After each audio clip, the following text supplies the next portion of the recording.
Kevin Davis, and this is the Catholic Family Podcast, and we are very happy and honored to be joined by Dr.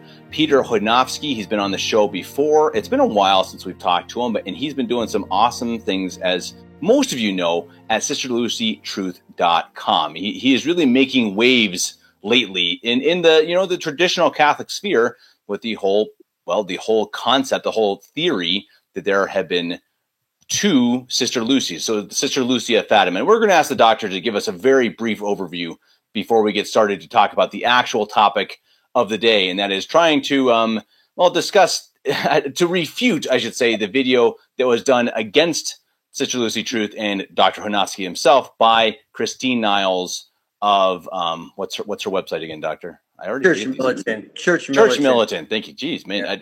It's been a long day, but anyway, so we're going to ask the doctor. So Dr. Chodnowski, thank you very much for coming on. I'm really looking forward to your refutation. I think it's going to be pretty easy for you. I think there was a lot of very weak points from Christine Niles and some ad hominem attacks and things that were just kind of very strange that I found in her video. But before we get started, I do want to say thank you to her because she brought this topic to light for just that many more people. And I think that your evidence that you've helped to collect, it's just going to help to convince people. So thank you to Christine Niles for bringing more attention to it. And so Dr. Chodnowski, if you could maybe just really briefly, what is the Sister Lucy Truth issue?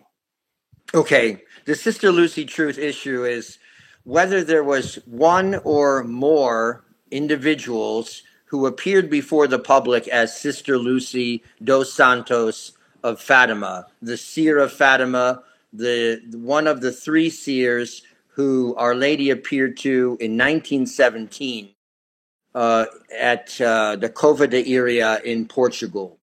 If you look at what was supposed to be her entire life from 1907 to 2005, you find, if you look at the photographic, handwriting, and video evidence, it appeared to some people, and then when I looked into it, it appeared to me that there was some dip problem, that it didn't seem to be the same person who was appearing in all the photos, in all the videos. And therefore, it seemed to be as if there was multiple people, at least two people, who appeared as Sister Lucy during this time period. And the break seemed to be in around 1959. So when I was made aware of this situation, through the articles by Dr. Marian Horvat, who produced a series of articles on tradition and action, I consulted a few people that I worked with at Fatima Center in the past, and they said basically, well, prove it one way or another. Find out what the answer is, find out what the truth is, but make it scientific, because there's so many opportunities for a scientific analysis with technology, with expertise that exists now. Prove it one way or another to everyone's satisfaction. So I took up that task and formed Sister Lucy Truth in late 2017, and we started hiring investigators, getting people to put together photographic evidence, video evidence, and even handwriting evidence from Sister Lucy dos Santos from the whole period of her supposed life, from 1907 until 2005.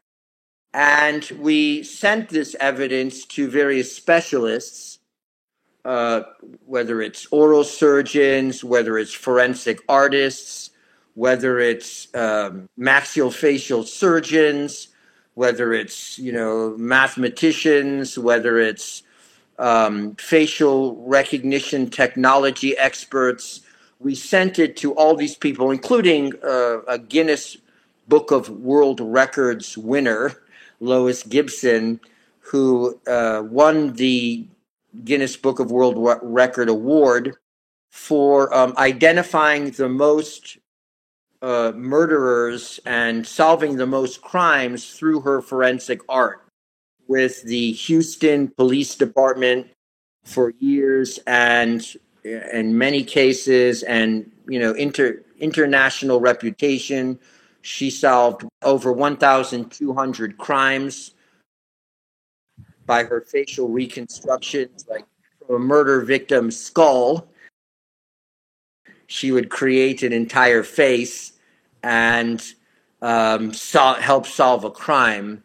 So, and she also had been schooled in dentistry and creating dentures in the 70s.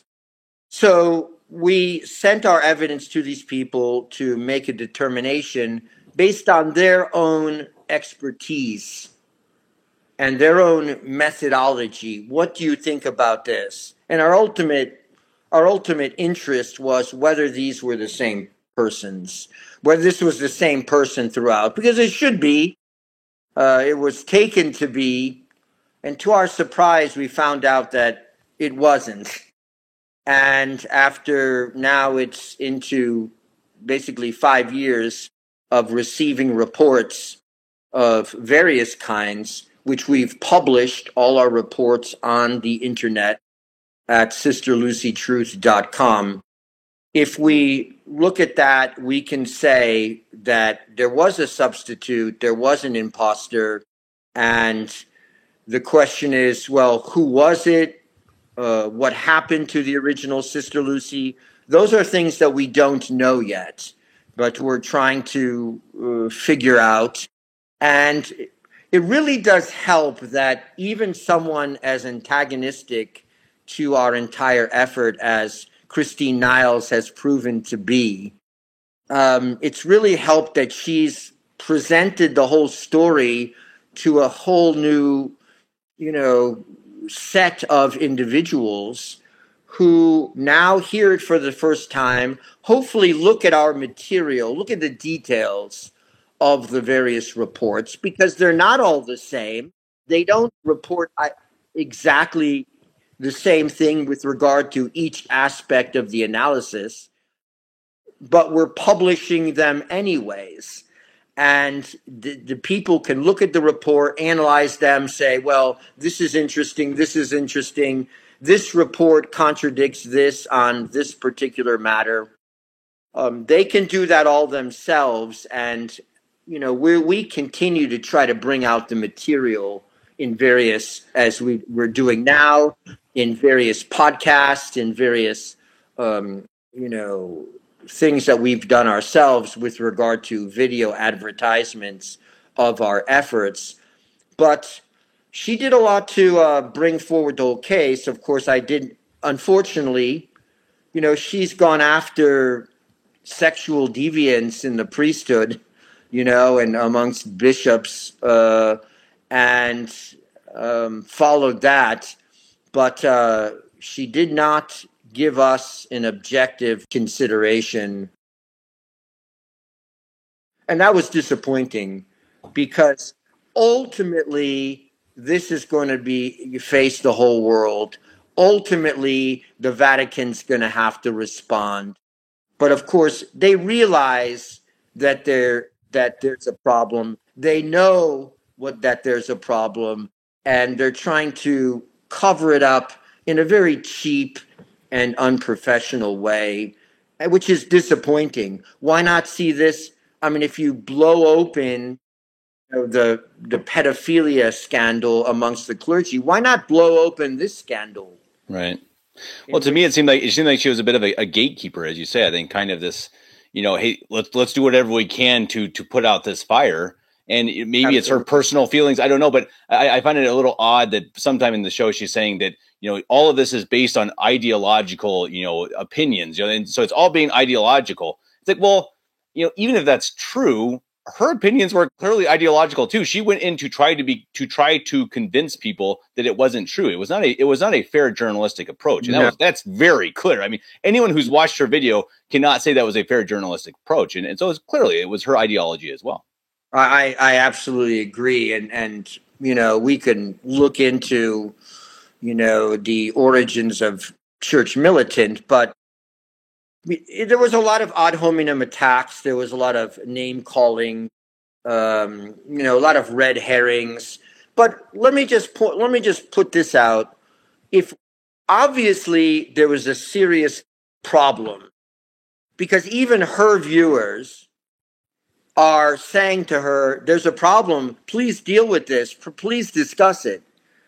If there's a serious problem like this, well, what would you do? All right, what would you do? How to answer the question, is it the same Sister Lucy or is it not the same Sister Lucy? How to answer that question. What do you do? Do you do what Sister Lucy Truth has done, namely get all together as much information as you can on the topic, as much evidence as you can, and place it in the hands of top-notch experts in their field, and top-notch people who use the latest technology to analyze these pictures, or people who appear in court all the time in regards to handwriting analysis and present the various handwriting samples through the years to an expert like this. What do you do? Do you do something like that in order to answer the question, is this the same individual? Or do you put an amateur in front of a screen for 40 minutes, which you spend half the time engaging in logical fallacies? And quoting WebMD. She quoted WebMD. I mean, I couldn't even believe it. I don't want to be too uncharitable to Christine Niles. Maybe she's a fantastic lady, but I couldn't believe when she quoted WebMD, because I mean, in my mind, that's a punchline. Like WebMD is actually kind of a punchline, and maybe there's great people who work there. I don't know. That's just in my mind. I have that as like, wait, she just quoted WebMD when you, as you said, you have some of the top experts in the world in their field, and if she doesn't like their opinions, okay, I mean that's fine. What you do is you're giving them the evidence, and if her opinion is okay, that's not enough for me, fine, that's her opinion. But then, as you say, to go out there and try to convince people just based on her opinion is soft, very soft.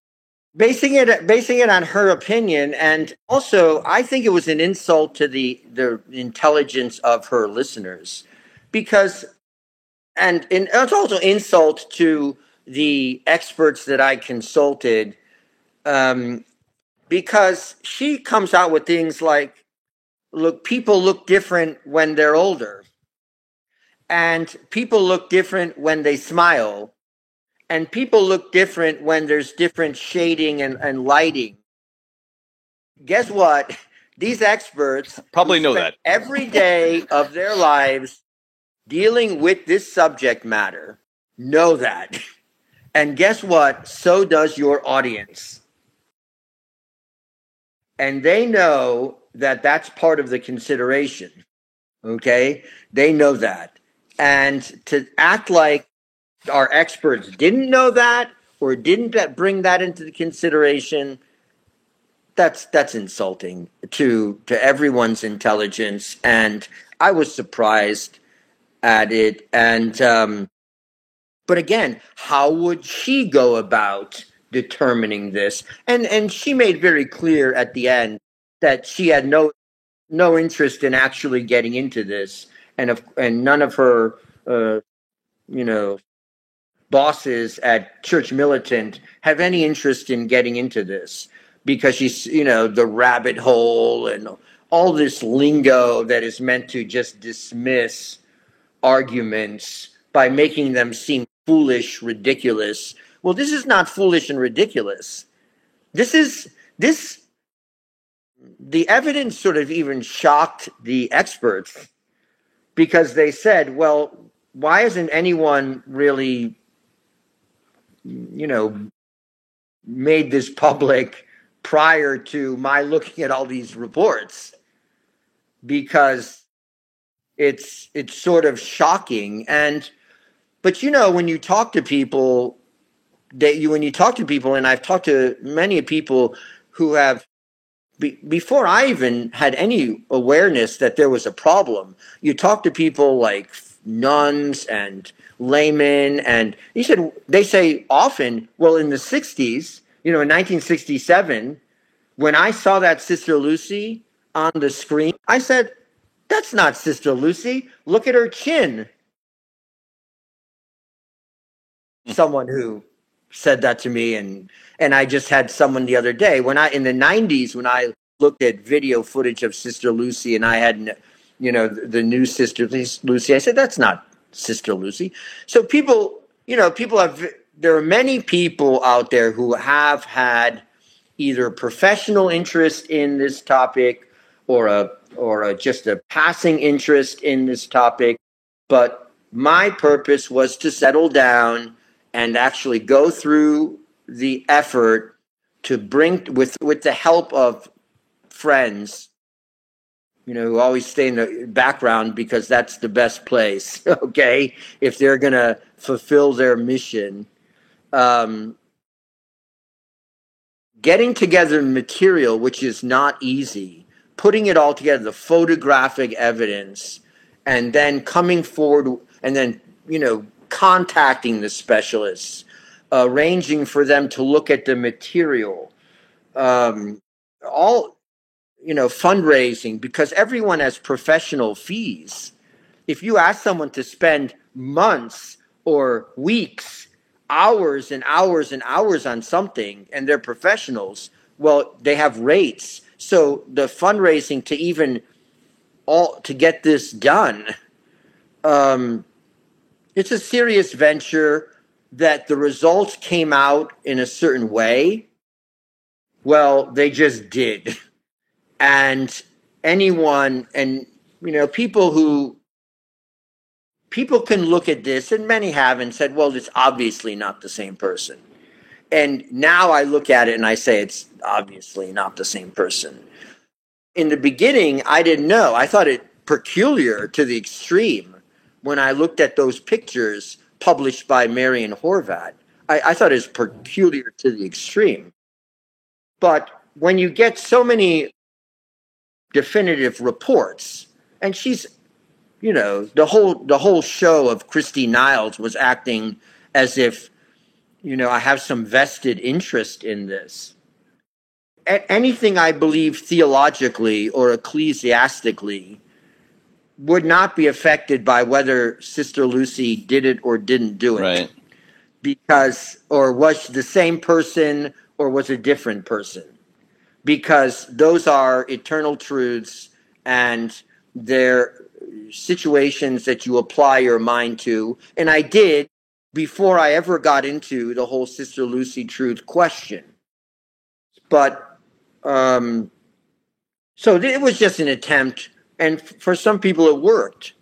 You throw out these labels that are unpopular with certain people, and she expects it to explain everything and kill off all interest in actually looking at the evidence. She started the show, right? She started the show with, opening up with the Diamond Brothers. And we I talked about that a little bit before we started recording here. I was kind of like, that was odd. I mean, like, what is your affiliation in right. any way to the Diamond Brothers at the most Holy Trinity Seminary? It's none. And so it's like, why even bring it up? And you know exactly why to bring it up. It's just purely to try to smear you and to put you in with bias. Exactly right. And it's like, that's how you start a journalistic approach.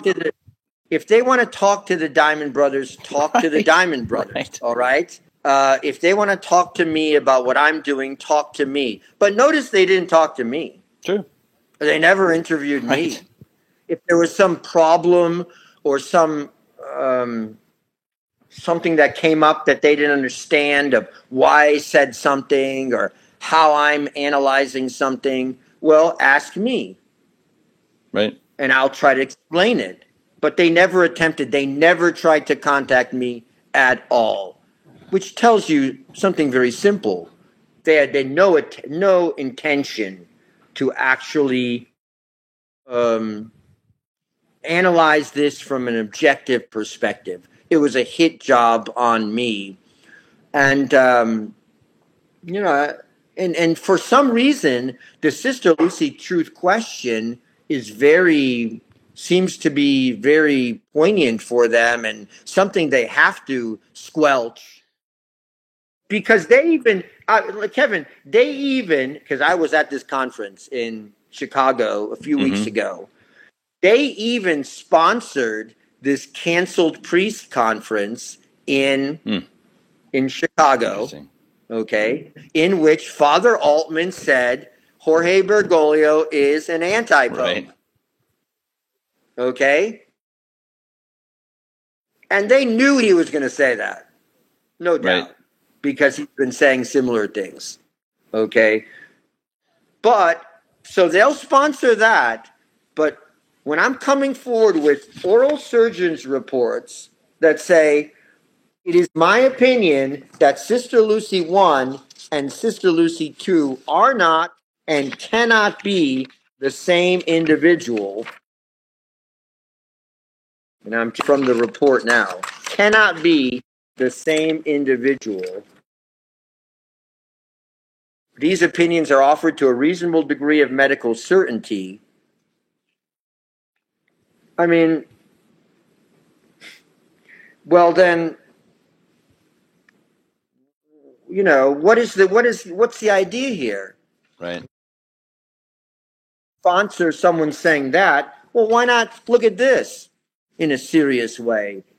I think it scares them. I think it scares them. I think it asks questions that are very hard to answer, and it brings up topics that I think are tough. Because right. Because it's one thing, because it's a very common thing right now to say that Bergoglio is terrible. He's not the Pope. He's an anti-Pope. That's fairly common, actually, because he's kind of crazy. But I know it is it's unfortunate. but what's not as crazy is people going back to the 1960s and saying what was wrong then, right? That's a scary question for them. So I mean, if they were willing to do this, I mean, if you say, and I was talking to my wife about that, if they were willing to bring, I think when she first became public back, was it 67, she came out on stage with Paul VI, I think, if I remember correctly.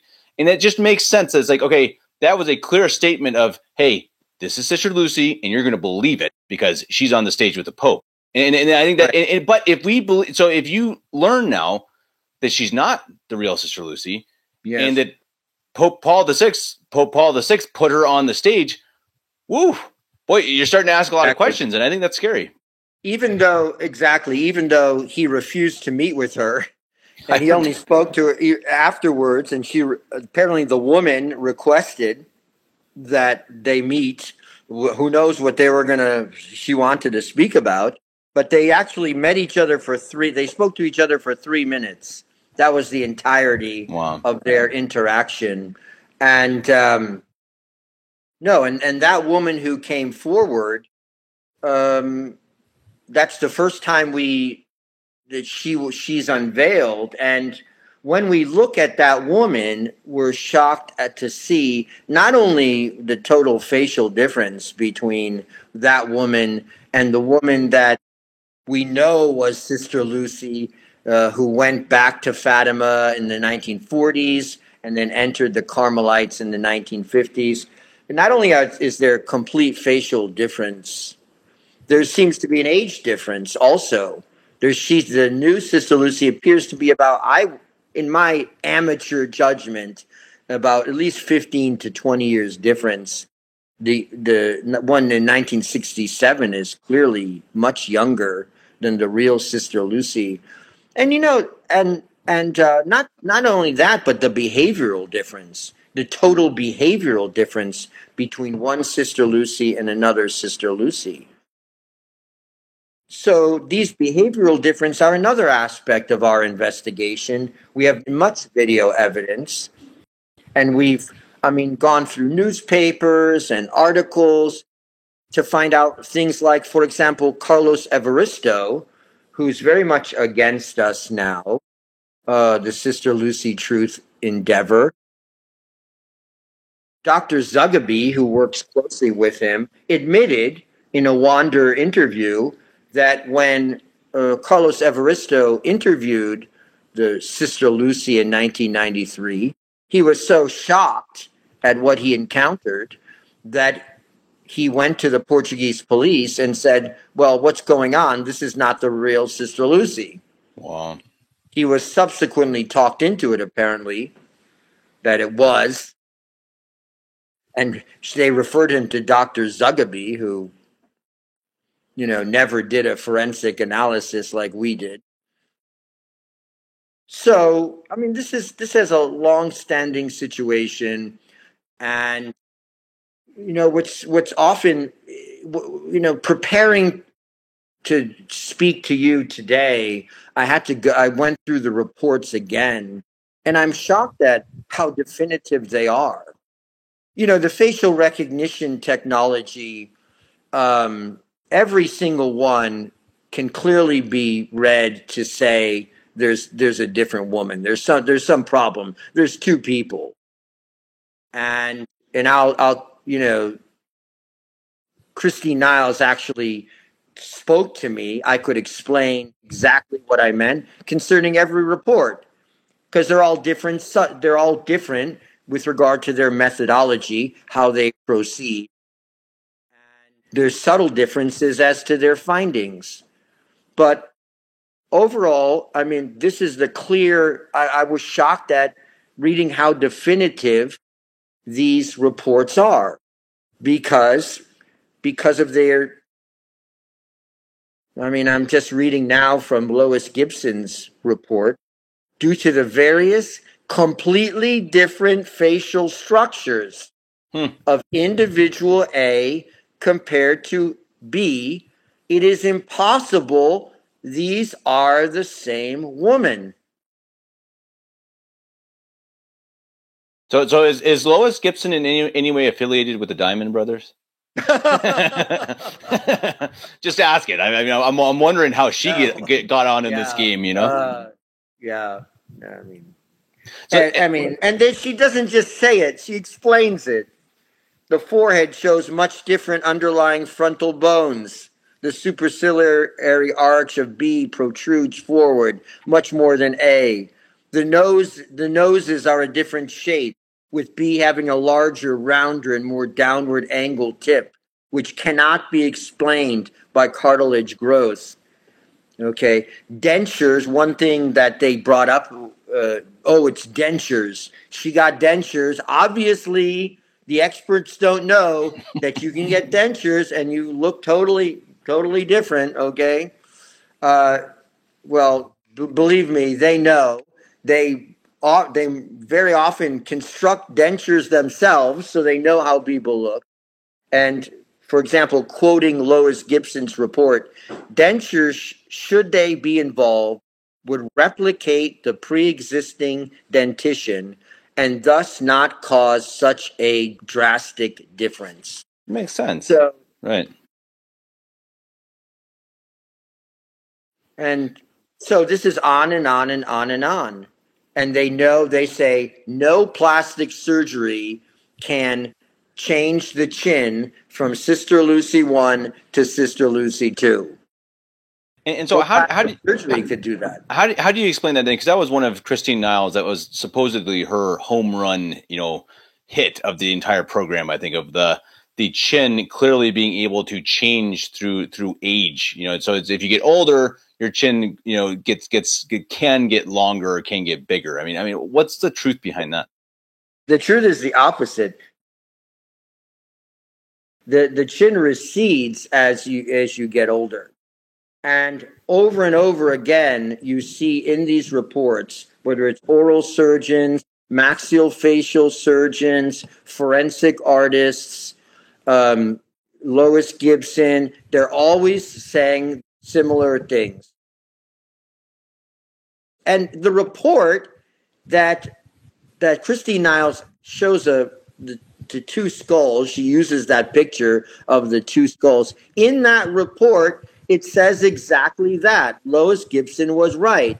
The chin recedes and loses volume rather than gains volume. So talk about being deceptive. Talking about what did she call me? She not honest or something, or talking about nothing honest. So the pictures she used, were they of the same person? Were they switched? I mean, how did because no, they weren't of the same person. They weren't of the same person. Skulls of different people. Wow. Different women. They were skulls of different women. And, well, that's not what we're talking about, okay? And in the report, it says the opposite about this jaw, getting bigger. And over and over again, the experts speak about that this is a matter of bone structure. What we're encountering with these two women is a totally different bone structure. That which doesn't change with receiving dentures, which not even plastic surgery. This is in their reports. Not even plastic surgery could do this, make this woman look like this woman.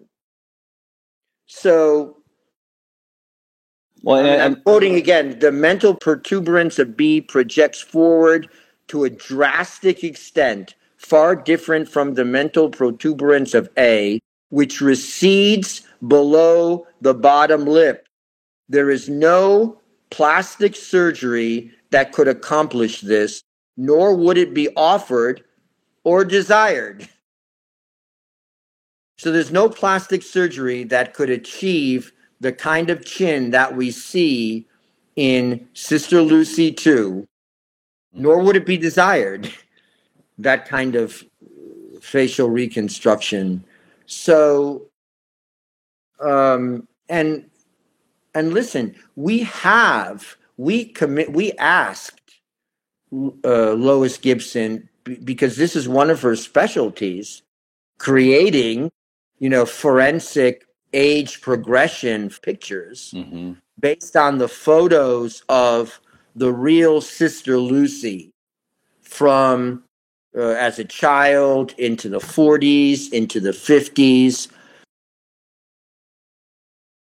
Show us what Sister Lucy is going to look like at the age of 60 when she, when supposedly appears with Paul VI at Fatima. What is she going to look like? And then what would she look like at the age of 80 when, she appeared with John Paul II so many times? What would she look like? Well, if you look at those pictures, they look absolutely nothing. Those drawings, they look absolutely nothing like the pictures of Sister Lucy 2 as she appears in 1967 and then into the 1990s. Nothing at all like. But you can clearly see, yes, this is what the real Sister Lucy, whose face had character to it. She obviously comes from Portuguese peasant stock, and she looks like it. Yeah. And that's not, that's a compliment. So, we can talk about bone structure, and we can talk about facial progression drawings from real experts, not from do-it-yourself forensic WebMD. Yeah, by taking some young 20-year-old face of a 20-year-old girl and then making it into transitioning to an 80-year-old and see, oh, her face changes. Well, thank you very much. We can clearly see it's the same person anyways. Right. But guess what? We know the face changes. That's it. That's part of the consideration of every single expert who analyzes material. Some facial recognition technology does different things. They have a different algorithm. So that's why you put together various facial recognition reports and from various companies who have various techniques and methodologies. And that's what we've done. So I think we're being straightforward. I think we're being sincere. But at some point, you have to sort of draw it all together and say, wait a minute,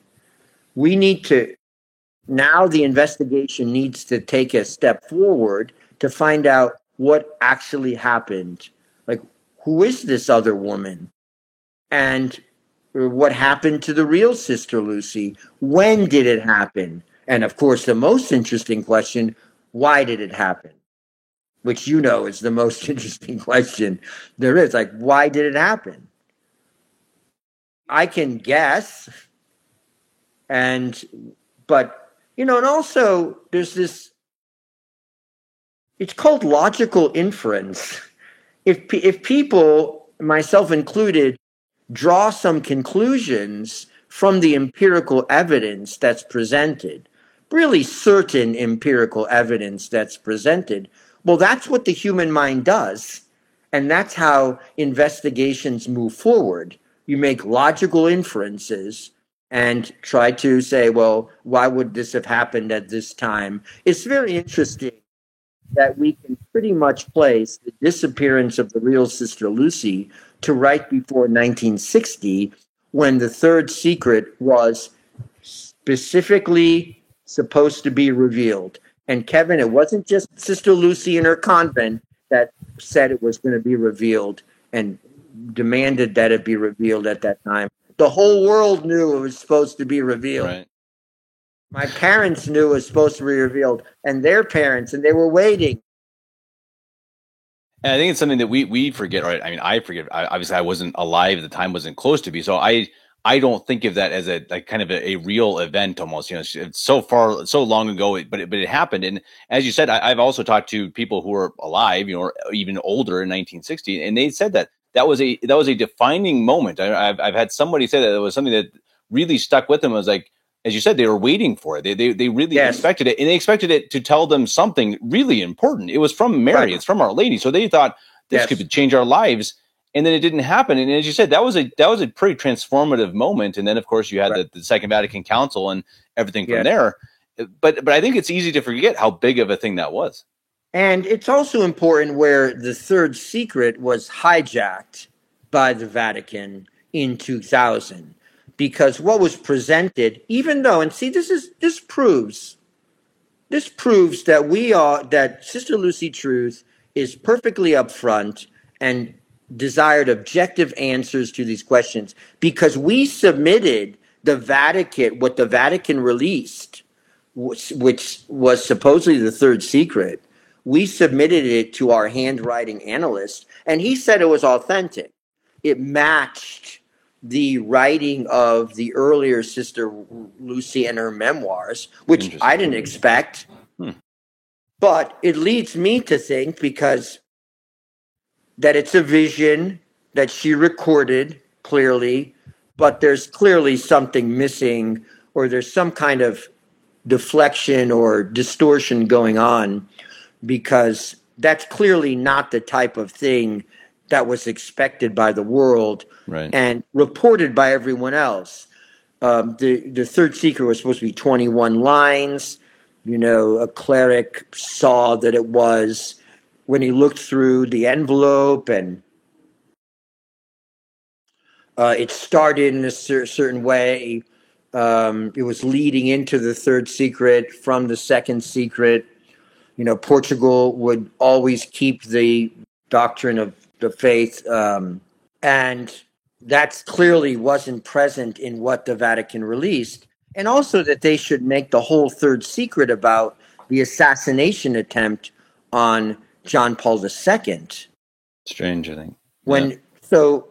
From what we found, not only did John Paul II hijack the persona of Sister Lucy, but also that was involved in the hijacking of the third secret and making it something that it really wasn't, making it about some past event, about persecution by the communists, rather than a real concrete testimony to what I think the third secret is about, which is the apostasy in the church, and warning people about the apostasy in the church.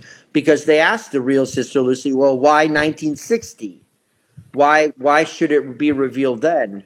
Because everything would be much clearer in 1960 as to what that secret meant. what happened after 1960. You had the modernist revolution in the church that we're still living through to this day. In fact, it's intensifying, but we can see that it began.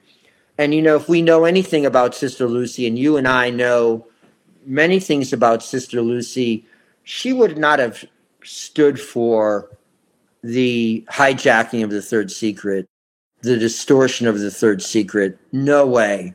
If I saw the Blessed Virgin Mary asked for a miracle and it ended up being the miracle of the Son, had our Lord Jesus Christ appear before me, see a vision of the Trinity, I would not be intimidated by any ecclesiastic of any kind.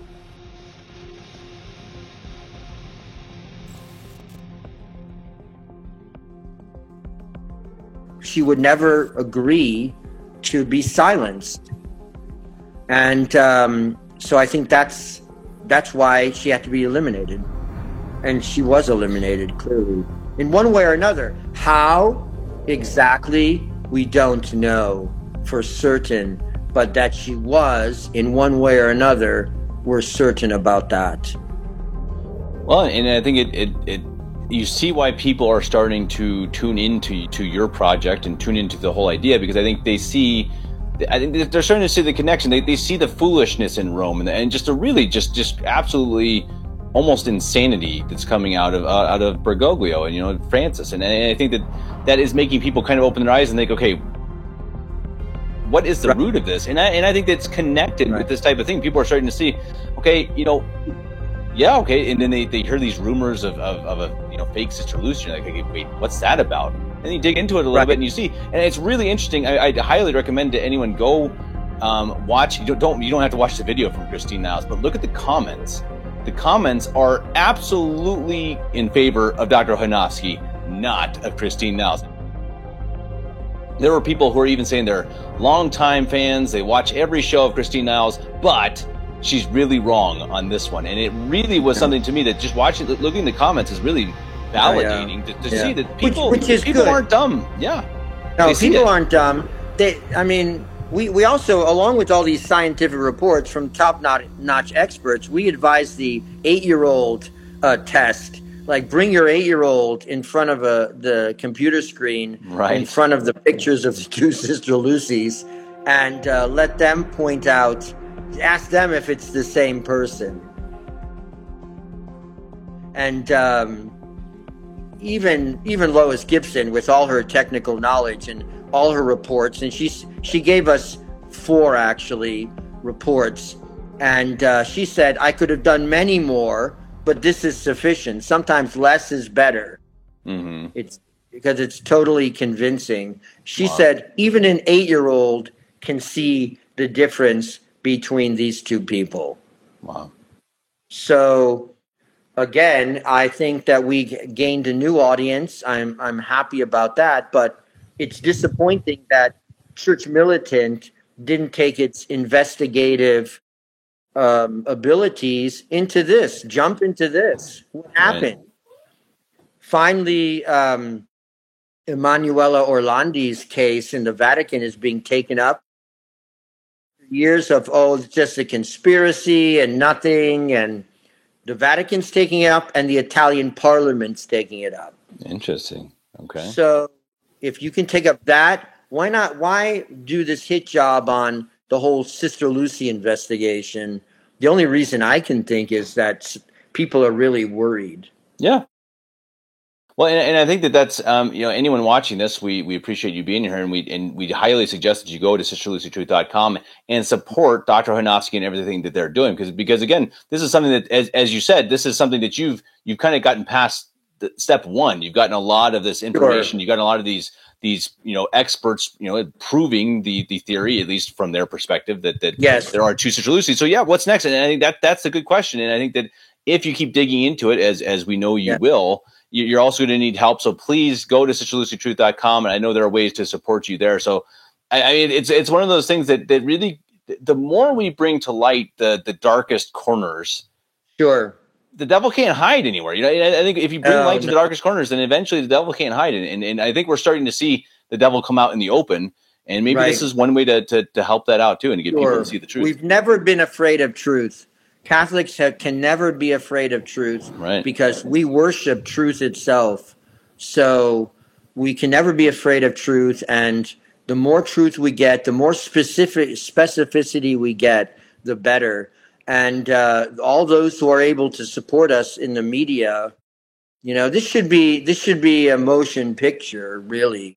The whole removal of Sister Lucy and what happened. It should be a motion picture, but that it's not shows me that a lot of people realize what a top secret, it is in for the Vatican, and it is a secret that's revealed. But we have to demand answers and keep the investigation going. Like, why couldn't they say, for example, well, all right, what would settle this is DNA evidence. All right, I'll go to my Vatican contacts and ask, can there be a DNA analysis Right. of the real relatives of Sister Lucy and this person in the grave at Fatima between the two cousins? But nothing was. It's just a rabbit hole, and I'm not going to talk about it anymore. Right. After spending 40 minutes on it. Right. It's enough. well, Dr. Hodnofsky, I really appreciate it. I think it's as always, it's been a pleasure to have you on. And I guess I'll give you the opportunity to have an ad hominem attack against Christine Niles. I'm kidding. Oh, I know no, you wouldn't do that. I know you wouldn't do that. I mean, be honest, yeah. Just apply your skills as an investigator to this case, which is obviously real, and make the Vatican come up with answers. Don't just spout their line, because they've deceived us before, and they're trying to deceive us in this regard also. Dr. Hodnofsky, SisterLucyTruth.com. As always, a pleasure. I'm sure we'll have you on again sometime on the next big step, next big thing happens. I know it's coming. Okay. We always know it's coming. I've talked to you several times, and I always know it's going to be something new, something exciting, something fresh, and something that, it's just something that is searching for the truth and searching to solve one of the greatest mysteries, for sure, of the last 100 years. I mean, absolutely unquestionable. And we're looking forward to following everything that you do. Please, everyone, go to SisterLucyTruth.com, learn about it, study it, and support them so that they can continue looking up and really bringing to light this really incredible story. And again, bringing to light what happened to a wonderful person, someone who saw Mary and saw Christ, and who likely I don't doubt that she's a saint in heaven. So let's no, she's promised heaven. She's promised heaven by Our Lady herself. Yeah, so let's help the doctor to bring the truth to light for Sister Lucy. Dr. Hodnofsky, thank you very much. Until next time, God bless.